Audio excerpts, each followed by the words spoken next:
When you consider everything in the picture that I just described, from tariffs to drills, is our relationship with China deteriorating further right now? I don't think it's maybe deteriorating as much as it's continuing to be maybe unresolved. I think that it's really up to Xi Jinping, Joe. I think that he needs to make a decision, which is, does he continue with this policy of aggression and provocative behavior, which could potentially lead to dangerous and catastrophic consequences in the Taiwan Strait and the South China Sea? Or does he pursue an alternative course, which is lowering tensions, lowering aggression, and doing something that would restore stability to the security situation in the Indo-Pacific region, and, oh, by the way, help their own economy, which is tanking right now? I think that's really his decision to make.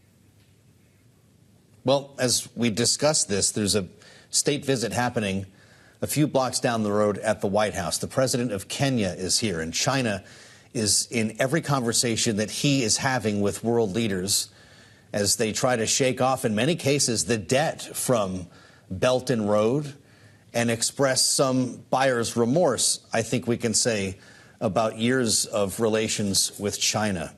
What can the Biden administration do in this meeting today and maybe at this state dinner tonight? I'm assuming that you're going to be there, Congressman, to start turning the tide when it comes to Africa and China. Well, sadly, I will not be there, but you are absolutely correct that the Chinese Communist Party is the ultimate predator. And they're worse than a payday loan shop, because they basically, through debt trap diplomacy, have something called the Belt and Road Initiative. And in return for infrastructure projects, for instance, in places throughout Africa, they then obligate these countries to take on massive debt in return for shoddy projects.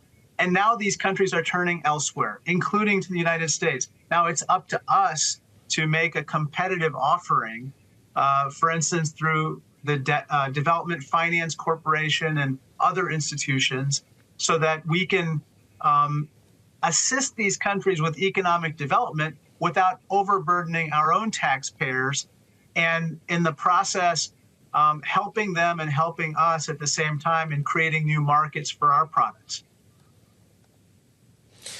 Understood.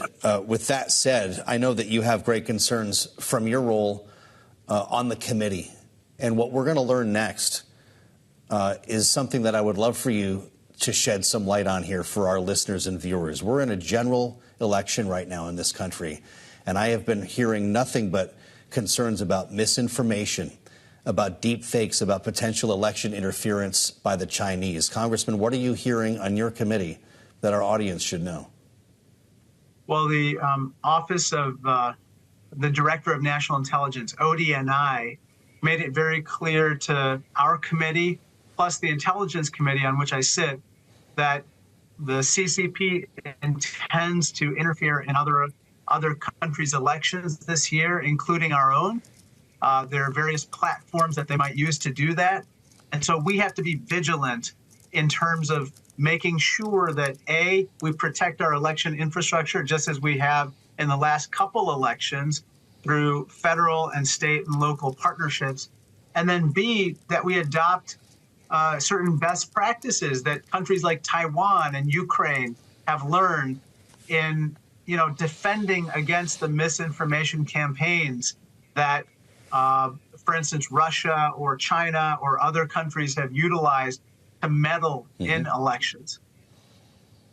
A lot of people are saying, Congressman, that the rest of the year will be messaging bills in your House of Representatives. You can tell me if you see it otherwise, but there wasn't even House business for about an hour yesterday in a standoff between Congressman Jim McGovern, a Democrat from Massachusetts, and Republicans in the chamber who chose to silence him after naming the charges that have been levied against Donald Trump.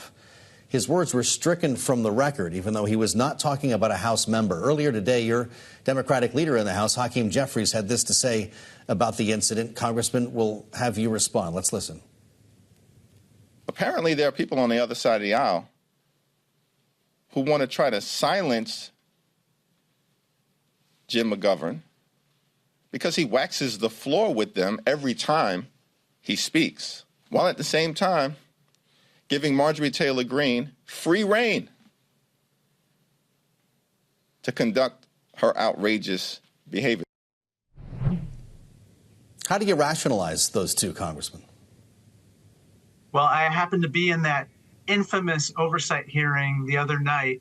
You sure were.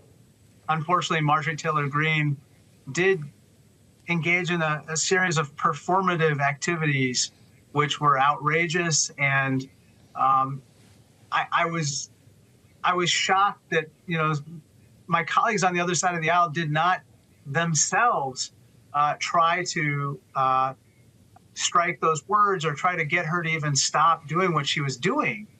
And so I think that for them to, you know, then come and say somebody else is doing something wrong just seems a little hypocritical. But at the end of the day, I think that neither side, nobody should engage in what's called personalities or ad hominem attacks. Yes. I think it's just not what the American people want.